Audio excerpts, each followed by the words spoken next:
Oi, tudo bem? Nesse século nós vivemos uma condição muito especial. Nós temos um excesso de estímulos, que são estímulos externos, são estímulos internos, enfim, eles chegam a nós a toda hora. Isso faz com que a nossa mente ela trabalhe de uma forma que não trabalhava antes, ela trabalha muito mais. E isso acaba acarretando um desgaste, porque muitas vezes nós não conseguimos lidar com essas tensões emocionais causadas exatamente por esse excesso de estímulo. Mas esse ambiente todo acaba criando uma condição favorável para o aparecimento de uma síndrome chamada síndrome de burnout. E essa síndrome é o tema desse vídeo, é sobre o que nós vamos falar no dia de hoje. Essa síndrome ela também é conhecida como síndrome do esgotamento profissional. E ela foi descrita pelo médico americano, pelo professor Freudenberger, no ano de 1974. O nome burnout ele vem da aviação. É o momento em que acaba o combustível do avião ou do foguete e ele não consegue mais seguir a sua jornada. É exatamente isso que acontece quando a pessoa sofre a síndrome de burnout.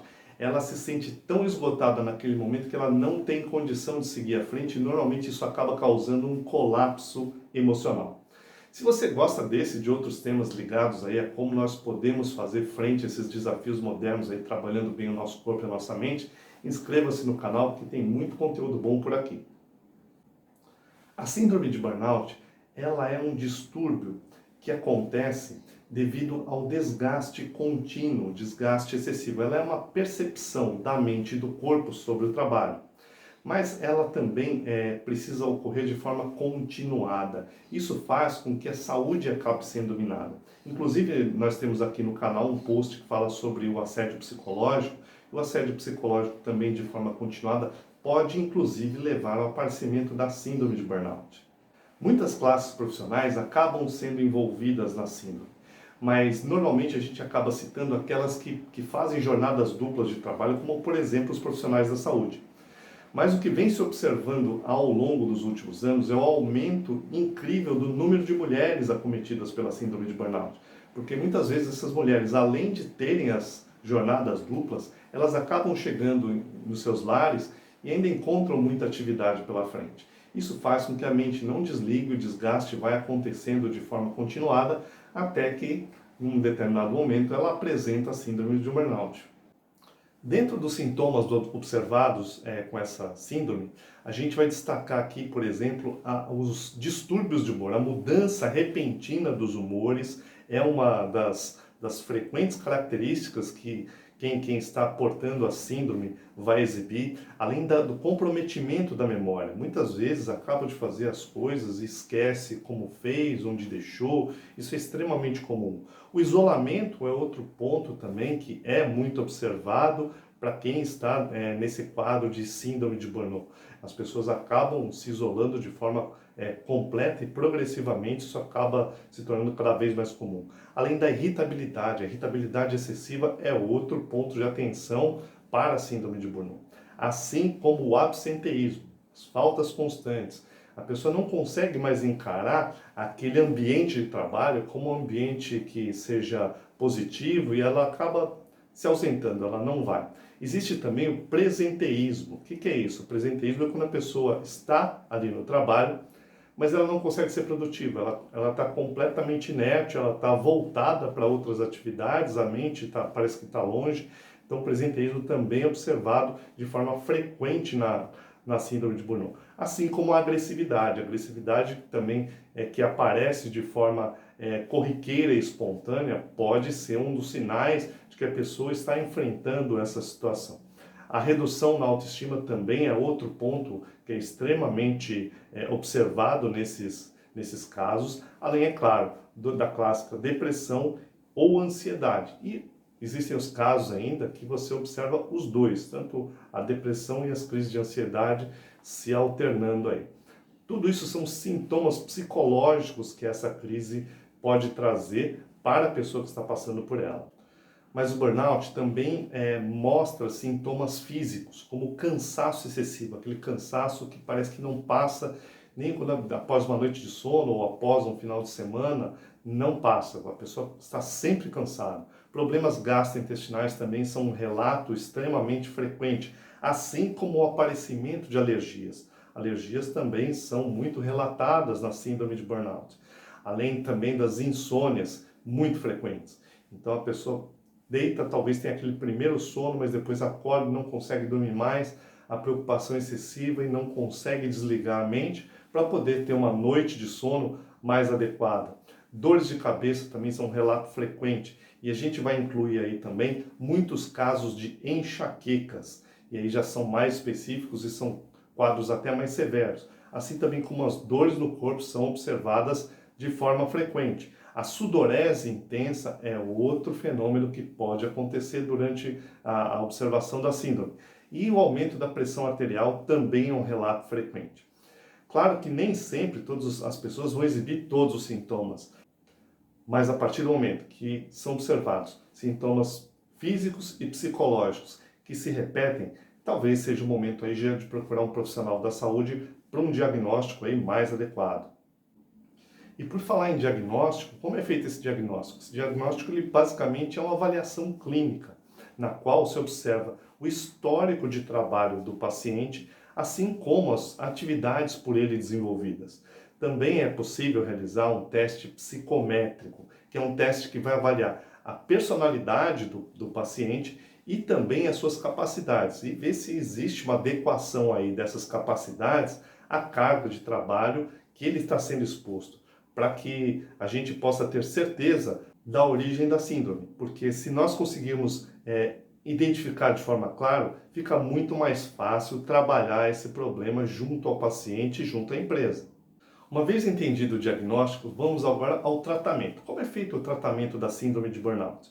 Normalmente esse tratamento ele é um tratamento medicamentoso e muitas vezes se utilizam sim os antidepressivos como parte desse tratamento. E o tratamento também é psicológico, porque é necessário observar as diferenças comportamentais que vão nos orientar com relação à melhoria dos sintomas ou não. Também se recomenda fortemente as atividades físicas em um nível moderado. E aí a gente tem que colocar o moderado de uma forma assim bastante enfática, porque esse nível moderado é que vai fazer com que o paciente consiga produzir endorfinas que não serão desgastadas em um processo físico intenso. E aí a pessoa acaba tendo uma melhoria no seu estado de ânimo natural. Além disso, se recomenda muito também a prática da meditação, porque a meditação é capaz de trazer estados de relaxamento, inclusive superiores ao do sono profundo, de acordo com muitos estudos atuais. É importante que o paciente seja um avaliador da sua própria condição. Meus sintomas estão melhorando, estão piorando. Eu tinha 4 sintomas, agora eu tenho 3. Então é sinal que as coisas estão melhorando.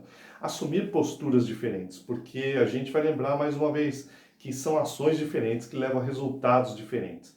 E aí vem uma coisa muito importante que é parar de procrastinar. Muitas vezes as pessoas falam, eu vou começar a academia, eu vou começar a meditar, mas é sempre eu vou, e não colocam em prática.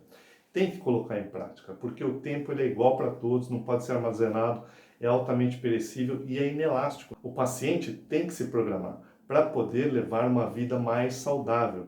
É muito importante também reduzir hábitos ruins, como por exemplo o cigarro, eventualmente álcool, drogas, se possível evitar, parar mesmo, mas se não conseguir, pelo menos reduzir a quantidade, já vai levar a um estado mais positivo que vai fazer com que a melhora seja mais acentuada.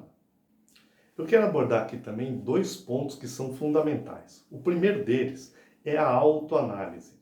Então, perceber em si mesmo, eu estou adiando as mudanças necessárias, eu estou escondendo os meus sintomas, isso é fundamental. Outra coisa muito importante é, eu estou evitando o agravamento dos sintomas, ou seja, eu estou percebendo uma carga maior de trabalho, estou pedindo mais trabalho para mim, trabalho esse que não está sendo positivo para a minha saúde. Então pense nisso, isso é muito importante. Prestar atenção em si mesmo pode ser um grande diferencial. Um outro truque muito bacana é ouvir a opinião dos outros. As pessoas que estão próximas normalmente estão nos sinalizando sobre os nossos comportamentos. E às vezes essas opiniões se repetem no trabalho, se repetem em casa, se repetem talvez na faculdade. E será que está todo mundo errado e só eu estou certo? Então é importante observar a opinião dos outros também e fazer a sua autocrítica, porque isso pode ser sim um diferencial no tratamento da síndrome de burnout. O segundo ponto fundamental é com relação ao trabalho. É muito comum as pessoas, ao sentirem esses sintomas, não quererem fazer um relato formal, entrar no RH e contar o que está acontecendo. Mas a primeira atitude que a pessoa deve tomar é procurar um profissional da saúde, porque caso diagnosticado a síndrome de burnout, é necessário comunicar à empresa, em alguns casos também será necessário um afastamento. É melhor fazer esse caminho, um caminho mais estruturado, levando informação já de uma fonte médica para a empresa, do que não fazer nada, ficar escondendo o que está acontecendo, porque eventualmente as consequências podem ser muito piores lá na frente e a pessoa acaba numa situação mais desprivilegiada ainda. Os profissionais de saúde envolvidos no tratamento da síndrome de burnout normalmente são o psiquiatra, que vai fazer frente às demandas de medicamentos, e o psicólogo, que vai acompanhar a evolução comportamental. A união desses dois profissionais, dessas duas figuras, vai fazer com que os resultados sejam muito mais efetivos. É necessário entender o seguinte: nós vivemos em um mundo novo. Nós temos muitas novas conquistas, isso é muito bom, mas também nós temos novas demandas de saúde. E é necessário você saber pedir ajuda quando for necessário. Pedir ajuda quando necessário não é vergonha, é um sinal de inteligência emocional. Inteligência essa que deve ser demonstrada sempre que possível, porque a conscientização é o melhor remédio. Que você tenha uma semana de muita saúde e muito sucesso. Um grande abraço.